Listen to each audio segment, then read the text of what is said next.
can see, she's made sure you receive a proper welcome. You've no idea how long I've been waiting for this. Take cover!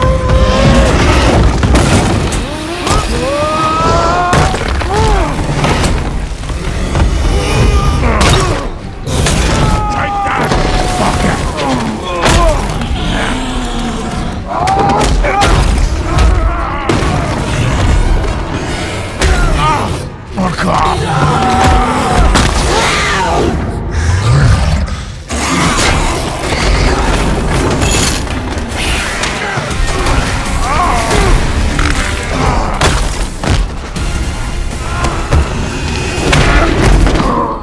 Kamusta kayong lahat? Nandito na naman tayo sa Filipino Chill Recap.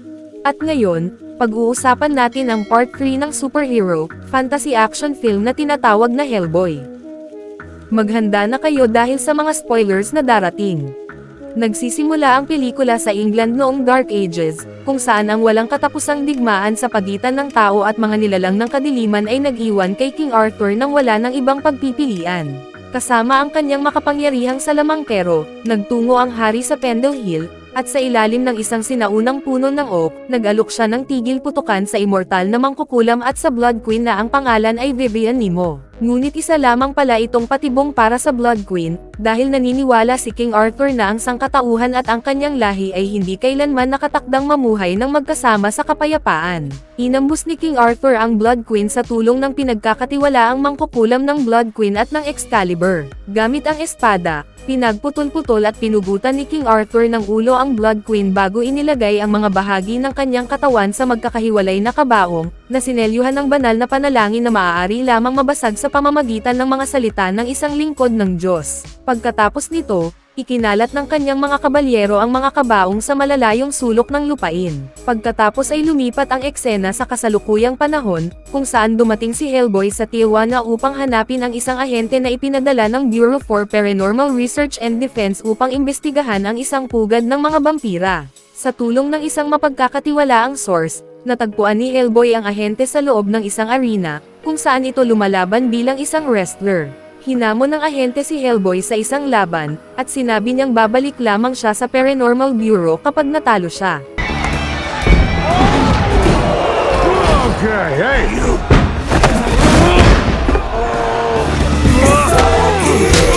Fun, we get out of here! What they do to you? Habang sila ay naglalaban, paulit-ulit na sinusubukan ni Hellboy na matauhan ang ahente at maalis ito sa kanyang ginagampanang karakter. Ngunit nang mapansin niya ang mahahabang kuko at pangil nito, naghinala si Hellboy ng pinakamasama. Inilagay niya sa headlock ang ahente at tinanggal ang maskara nito, at doon nabunyag na ang ahente ay naging isang halimaw na vampira. Nagsitakbuhan ang mga tao matapos makita ang tunay na anyo ng ahente, habang nakikipaglaban si Hellboy at aksidenteng naitusok siya sa isang poste. Agad na lumapit si Hellboy sa ahente nang mapagtanto niya ang kanyang pagkakamali, at unti-unting bumalik sa normal ang anyo nito. Sa huling lakas ng kanyang katawan, tinawag ng ahente si Hellboy sa kanyang tunay na pangalan bago ito bumulong sa Espanyol na paparating na ang wakas. Ang propesor, ang umampon at tumayong ama ni Hellboy, ay nagpadala ng dalawang ahente upang sunduin siya, dahil nagluluksa siya at naghahanap ng aliw sa alak matapos mamatay ang kanyang kaibigan sa kanyang mga bisig.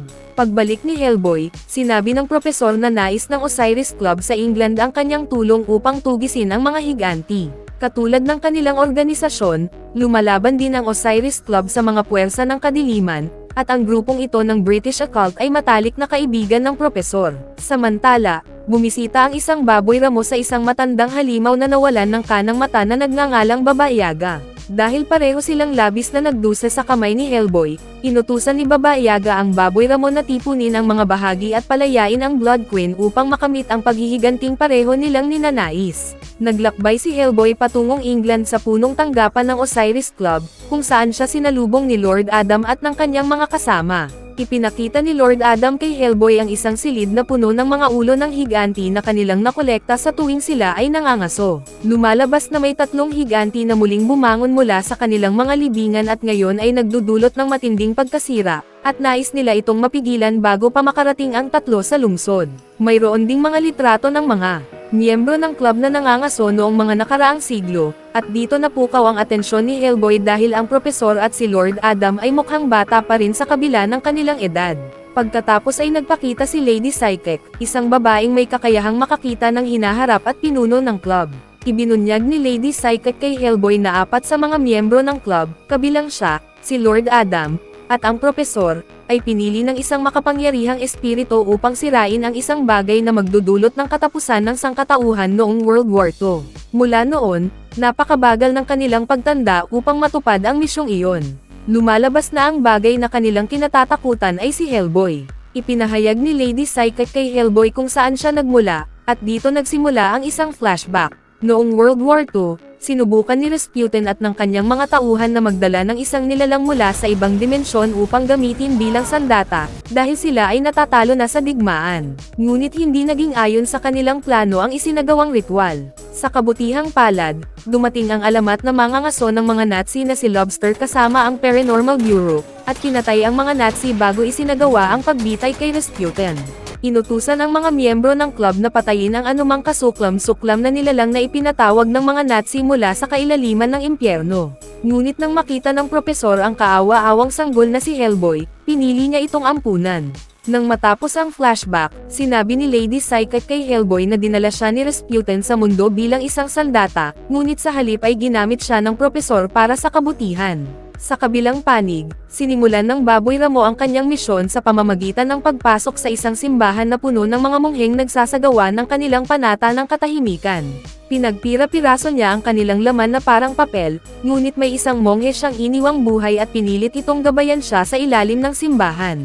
Dahil sa matinding takot sa nilalang, dinala siya ng monghe sa ilalim, kung saan nakatago ang isa sa mga kabaong na naglalaman ng bahagi ng katawan ng Blood Queen. Tumanggi ang monghe na bigkasan ang orasayon, kaya pinunit ng Baboy Ramo ang kanyang dila at nilunok ito, dahil ang mga salita lamang ng isang lingkod ng Diyos ang makakasira sa banal na selyo. Ginamit ng Baboy Ramo ang boses ng monghe upang bigkasan ang orasayon, sinira ang selyo at ginaisang ang ulo ng Blood Queen. Kinabukasan, naglakbay si Hellboy kasama ang mga mangangaso ng Osiris upang tugisin ang mga higanti. Ngunit siya ay pinagtaksilan. Isa-isa nilang itinarak ang kanilang mga sibat kay Hellboy, na nagawa pang makapatay ng ilang mangangaso habang sinusubukang tumakas. Ngunit ng 3 sibat ang sabay-sabay na bumaon sa kanya, pinaandar ni Lord Adam ang electric frequency at kinuryent siya. Paulit-ulit itong ginawa ni Lord Adam habang ibinubunyag kay Hellboy na hindi nila kailanman kailangan ang kanyang tulong, isa lamang itong patibong upang siya ay patayin. Hinugot ni Lord Adam ang kanyang espada at naghanda na pugutan ng ulo si Hellboy nang biglang sumulpat ang isang higanti at siya ang pinugutan nito ng ulo. Samantala, matagumpay na nakuha ng Baboy Ramo ang mga labi ng Blood Queen ng paisa-isa, hanggang sa ang kaliwang braso na lamang ang kulang upang mabuo siyang muli. Nagising si Hellboy at nadatnan ang 2 higanti na nilalapa ang mga bangkay ng mga mangangaso. Habang hinahanap niya ang ikatlo, bigla itong lumitaw sa kanyang likuran at sinubukang patayin siya gamit ang napakalaking espada nito. Nakuha nito ang atensyon ng 2 pang higanti, at sabay-sabay nilang inatake si Hellboy. Sugatan na at nanghihina, pinagpapasapaahan siya ng mga higanti, ngunit nagawa pa rin ni Hellboy na makapinsala sa kanila. Isa-isa niyang pinaslang ang mga pangit na higanti. Dinukot niya ang mga mata ng 2, at isinaksak ang isang napakalaking puno sa lalamunan ng isa sa mga ito. Pagkatapos, hinarap niya ang huli, pinutol ang mga paa at kamay nito gamit ang napakalaking espada bago tuluyang tinaga ang ulo nito. Habang lumalabo ang kanyang paningin, namataan ni Hellboy ang isang van na papalapit bago siya tuluyang mawalan ng malay. Nagising siya sa loob ng isang apartment, kung saan muli niyang nakasama ang dati niyang kaibigang si Alice, na may kakayahang marinig ang mga boses ng mga patay. Habang magkatapat silang nakaupo, sinabi ni Alice kay Hellboy na ibinubulong ng mga patay sa kanya na patayin siya. Idinagdag pa ni Alice na may shotgun siya sa ilalim ng mesa, kargado ng mga buto ng anghel at nakatutok mismo kay Hellboy, naghihintay na lamang nakalabitin niya ang gatilyo upang tuluyan na itong wakasan. Napabuntong hininga si Hellboy sa ginhawa ng alisin ni Alice ang daliri niya sa gatilyo at sabihing magtago siya sa ilalim ng mesa. Nang tanungin kung bakit sila nagtatago, casual na sinabi ni Alice na para makaiwas sa bubog. Sakto namang pinasok ng mga tauhan ng propesor ang apartment upang tiyaking maayos si Hellboy. Habang naglalakad sila sa pasilyo, ikinwento ni Hellboy sa propesor kung paano siya tinangkang patayin ng mga tinatawag niyang kaibigan. Ngunit mas hindi nababahala ang propesor doon, kundi sa katotohanang gising na ang Blood Queen, at ang huling bahagi ng kanyang katawan ay nasa punong tanggapan ng Osiris Club. Pagkatapos, ipinakilala ng propesor si Hellboy kay Major Daimyo, na nakikipagtulungan sa Paranormal Bureau upang pigilan ang Blood Queen. Agad uminit ang tensyon sa pagitan nilang dalawa dahil ayaw ni Daimyo na makatrabaho ang isang halimaw na tulad ni Hellboy, na siya namang tinutokso ang mga peklat sa mukha ni Daimyo. Gayunpaman, inutusan sila ng propesor na magtulungan kasama si Alice at pigilan ang Blood Queen sa pagpapakawala ng nakamamatay na salot na kayang paksain ang sangkatauhan sa maikling panahon. Bago sila umalis, iniabot ng propesor ang isang malite kay Hellboy na naglalaman ng bago niyang hormone toy. Habang nasa biyahe patungo sa punong tanggapan, binuksan ni Hellboy ang malita at tumambad ang isang magandang customized na pistol. Maya-maya, nakarating sila sa headquarters, kung saan nakaranas si Alice ng matinding psychic migraine dahil sa mga sigaw ng mga patay. Pagpasok nila sa mansyon, muli siyang inatake ng migraine nang makita niyang brutal na pinatay ang lahat ng miyembro ng club. Natagpuan nila ang katawan ni Lady Psychic, at hinawakan ni Alice ang ulo nito upang makipag-ugnayan ang espiritu nito sa kanila. Lumitaw ang espiritu ni Lady Psychic sa pamamagitan ng bibig ni Alice at binalaan si Hellboy na ngayong gising na ang Blood Queen at naghahanap ng isang hari, mabubunyag at matutupad na ang kanyang tunay na kapalaran. Pagkawala ng espiritu ni Lady Psychic, nakarinig sila ng ungol sa di kalayuan na sinundan ni Hellboy. Natagpuan niya ang baboy ramo na dala ang huling bahagi ng katawan ng Blood Queen. Kaya nakipaglaban si Hellboy upang pigilan ito. Ngunit tinawag ng baboy ramo ang kanyang reyna, at isang maliwanag na liwanag ang nagpakita ng Blood Queen sa isang pangitain. Inagaw ng Blood Queen ang kanyang atensyon, at sa pamamagitan ng mahinahong tinig, nilero niya ang isipan ni Hellboy tungkol sa kanyang damdamin kung paano itinuturing ang mga nilalang ng kadiliman na tulad nila sa mundo ng tao. Kasabay nito, naglaho ang Blood Queen ng matauhan si Hellboy dahil kay Daimyo, na naging dahilan upang mapaputok siya ng baril kay Daimyo. Sa kabutihang palad, hindi tinamaan si Daimyo ng mga bala, ngunit may iba pang bagay na na-activate si Hellboy. Nag-inject si Daimyo ng kung ano upang pakalmayan ang sarili bago sundan si Hellboy, na ibinunyag ang kanyang koneksyon sa baboy ramo. The year is 1992, at sanggol pa lamang si Alice noon, at ang mga sanggol na tulad niya ay madalas nakukuha ng mga engkanto. Humingi ng tulong kay Hellboy ang mga magulang ni Alice, dahil sigurado ang ina na hindi na ito ang tunay nilang anak at napalitan na ng isang changeling mula sa mga engkanto. Inakit ni Hellboy palabas ang nilalang mula sa kanyang pagbabalat kayo gamit ang bakal, dahilan upang ang nooy maliit na baboy ramo ay magpakita ng tunay nitong anyo. Tinatakan ni Hellboy ang baboy ramo at binalaan ito na ibalik si Alice, kung hindi ay hahabulin niya ito. Kinahapunan ding iyon, kinuha ng baboy ramo si Alice mula sa mga engkanto at ibinalik siyang ligtas at maayos. Mula noon, nagkimkim na ng paghihiganti ang baboy ramo at nabuhay na lamang upang patayin si Hellboy. Sa kabilang panig, tinatahi ng mga mangkukulam ng Blood Queen ang kanyang katawan habang sabay-sabay na umaawit ng orasayon, ibinabalik ang kanyang kabuuan at inihahanda siya upang lipulin ang sangkatauhan. Kinabukasan, nagtungo ang tatlo sa headquarters na ginagawang tagong lugar sa likod ng isang fish and chips shop. Iniwan ni Daimyo sina Hellboy at Alice sa kanyang mga tauhan habang siya naman ay umalis upang kumuha ng isang espesyal na bala na sadyang ginawa upang pumatay kay Hellboy. Ang balang iyon ay hinulma mula sa pilak ni Judas na hinaluan ng dugo ni Saint Dominic at binasbasan mismo ng Holy Father. Sa headquarters, sumigaw si Hellboy sa kanyang umampon na ama na propesor, sinasabing ang mga nilalang na tulad niya ay nararapat mamuhay ng payapa kung hindi lang dahil sa mga tao. Tinanong din niya kung bakit hindi na lang siya pinatay noon. Sumagot ang propesor na may nakita siyang potensyal sa kanya. Ngunit iginiit ni Hellboy na nilikha siya bilang sandata upang patayin ang sarili niyang lahi bago siya tuluyang umalis. Sumakay si Hellboy sa elevator, ngunit sa halip na sa karaniwang palapag ay nadala siya sa ibang dimensyon, kung saan natagpuan niya ang bahay ni Baba Yaga. Dinala siya ng mangkukulam sa loob at inalok ng isang piging na gawa sa mga labi ng maraming batang tao. Oh, good. The resurrection can be better than the Beatles. Inalok niya si Hellboy ng tulong upang mahanap ang Blood Queen kapalit ng isa sa kanyang malademonyong mata, dahil dati na niyang dinukot ang isa sa mga mata nito. At ubiling pumayag si Hellboy, at tinatakan ni Baba Yaga ang kasunduan sa pamamagitan ng isang napakadiring at malagkit na halik sa labi, ngunit hindi nito ginamit ang kanyang dila. Pagkatapos, sinabi ni Baba Yaga na magtungo siya sa Pendle Hill, kung saan babawiin ng Blood Queen ang kanyang dugo upang maibalik ang kanyang kapangyarihan. Mayroon lamang si Hellboy hanggang hating gabi. Ihahanda na sana ni Baba Yaga ang pagkuha ng kanyang kabayaran, ngunit nalinlang siya ni Hellboy dahil hindi nila malinaw na napag-usapan kung kailan niya ibibigay ang mata.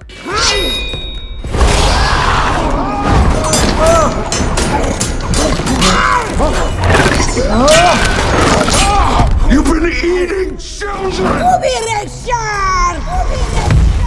Isinumpa siya ni Baba Yaga habang nahulog siya palabas ng kanyang bahay at bumalik sa parehong opisina kasama ang propesor at si Alice. Ipinaalam ni Hellboy sa kanila kung nasaan ang Blood Queen bago siya muling lumayo. Habang papunta ang grupo sa Pendle Hill, paulit-ulit na tinatanong ni Alice si Daimyo tungkol sa mga peklat sa kanyang mukha, at ubiling ikinwento ni Daimyo kung paano niya nakuha ang mga iyon, at dito nagsimula ang isang flashback. Nasa Belize noon si Daimyo at ang kanyang koponan, kung saan humingi ng tulong ang mga nakatatandang pinuno ng isang tribo upang manghuli ng isang demonyong jaguar. Ngunit napakabilis ng nilalang kaya pinatay nito ang buong koponan ni Daimyo sa loob lamang ng ilang minuto. Siya lang ang nakaligtas matapos masugatan ng mga kuko sa mukha, at mula noon ay kinamuhian na niya ang mga nilalang ng kadiliman. Lumapag ang grupo malapit sa burol, kung saan nakipaglaban sila sa mga nilalang ng kadiliman.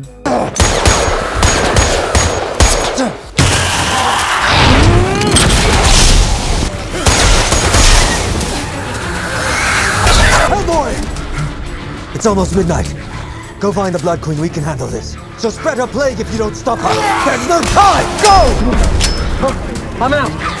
Sa oras ding iyon, binawi ng Blood Queen ang kanyang dugo mula sa sinaunang puno ng oak at tuluyang naibalik ang kanyang buong kapangyarihan. I am Repo. Yeah, you're looking good, Your Majesty. They're here, my queen. They've come from out of the darkness to celebrate your return.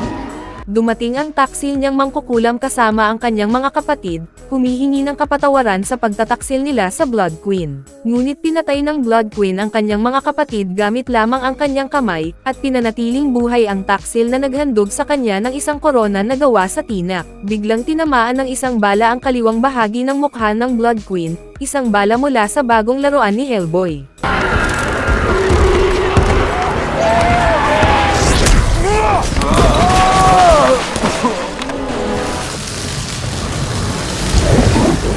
Kasabay nito, nakikipaglaban sina Daimyo at Alice sa mga nilalang ng kadiliman, sa tulong ng bagong kapangyarihan ni Alice na kayang suntukin palabas ang kaluluwa ng mga patay. Tinutukso ng Blood Queen si Hellboy na sumama sa kanya upang maghari silang dalawa, ngunit matatag siyang tumanggi. Bago siya tumakas sa pamamagitan ng isang portal kasama ang baboy ramo, kumuha ang Blood Queen ng isang tinak mula sa kanyang korona at inihagis ito sa leeg ni Alice, na siyang naglason sa kanya. Nakialam ang taksil na mangkukulam at inutusan sina Hellboy at Daimyo na dalhin si Alice sa wizard upang maalis ang lason. Sa tulong ng kanyang kaalaman, matagumpay na narating ng grupo ang libingan ng wizard at nagising siya matapos ang ilang siglo. Sa isang tingin pa lamang sa tinak, nakilala na ng wizard na gawa iyon ng Blood Queen. Kaya nakipagkasundo siya kay Hellboy na gawin ang lahat upang patayin ang Blood Queen bago niya alisin ang tinak. Matapos mailigtas si Alice, pinatulog ng wizard sina Alice at Daimyo upang makausap ng pribado si Hellboy. Sinugatan ng wizard ang kamay ni Hellboy at pinatak ang kanyang dugo sa isang bagay habang ibinubunyag ang katotohanan tungkol sa kanyang pagkakakilanlan. Lumalabas na nagpatuloy ang angkan ni King Arthur hanggang sa ito ay nagtapos sa isang babae na nagpakasal sa isang demonyo noong 1574. Sa gabi ng kanilang kasal, dinala ang babae sa impyerno kung saan niya isinilang ang isang anak na lalaki, si Hellboy. Ipinaliwanag nito na si Hellboy ay kalahating tao at ang huling dugong maharlika ng angkan ni King Arthur. Sa pamamagitan ng dugo ni Hellboy, ipinatawag ng wizard ang Excalibur, ang tanging sandata na kayang pumatay sa Blood Queen. Isang inapo lamang ni King Arthur ang maaaring humawak ng espada. Ngunit nang hawakan ito ni Hellboy, ipinakita ng espada ang isang pangitain kung saan buo na ang kanyang mga sungay, nakasakay siya sa isang dragon, bumababa sa mundo at nililipol ang sangkatauhan. Agad niyang inalis ang kanyang kamay sa espada at tumangging kunin ito dahil natatakot siya ang magdala ng katapusan ng mundo. May panghihinayang na sinabi ng wizard kay Hellboy na nagkamali siya sa pagtangging kunin ang Excalibur. Pagkatapos nito, unti-unting gumuho at namatay ang wizard dahil nagamit na niya ang huli niyang mahika sa pagpapatawag ng espada. Samantala, nang maibalik ang kanyang kapangyarihan, pinakawalan ng Blood Queen ang kanyang nakamamatay na salot sa London. Mabilis itong kumalat at agad pumatay ng maraming tao bilang simula ng paglipol sa sangkatauhan. Sa oras ding iyon, sinalakay ng Blood Queen ang headquarters. Makalipas ang ilang sandali, nagtungo roon sina Hellboy, Daimyo, at Alice matapos matanggap ang masamang balita, ngunit nadatnan nilang lahat ay pinaslang at nawawala ang propesor. Matapos makita ang balita na naroon ang Blood Queen at ang kanyang mga nilalang, nagtungo sila sa St. Paul's Cathedral. Isang higanteng baboy ramo ang sumalubong sa kanila. Hello, Hellboy. As you can see, she's made sure you receive a proper welcome. You've no idea how long I've been waiting for this. Take cover! Sabay na nagharapan at sumugod sa isa't isa sina Hellboy at ang baboy ramo at nagsimula ang matinding labanan. Take that, fucker.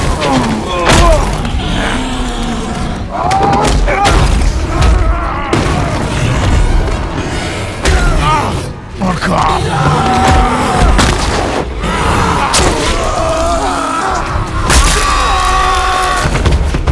Nang makita ni Daimyo na dehado si Hellboy, hinayaan niyang manig ang kanyang anyong War Jaguar at nagbago siya upang tulungan itong talunin ang baboy ramo.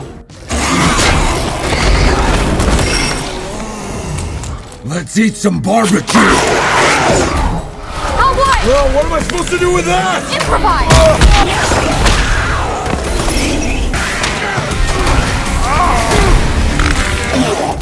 Ngunit mabilis siyang pinatumba ng baboy ramo at nagbagsakan ang napakaraming guho kay Hellboy nang biglang lumitaw ang Blood Queen at pigilan ito. Dahil wala na siyang pakinabang sa baboy ramo, pinagtaksilan siya ng Blood Queen at pinaliit ito hanggang sa sumabog ito bilang isang madugong kalat. Pagkatapos nito, muli niyang tinukso si Hellboy at dinala siya sa ilalim ng sahig ng katedral kung saan natagpuan niya ang libingan ni King Arthur at ang Excalibur na nakabaon sa bato. Ngunit tumanggi pa rin si Hellboy, kaya dinala ng Blood Queen ang propesor.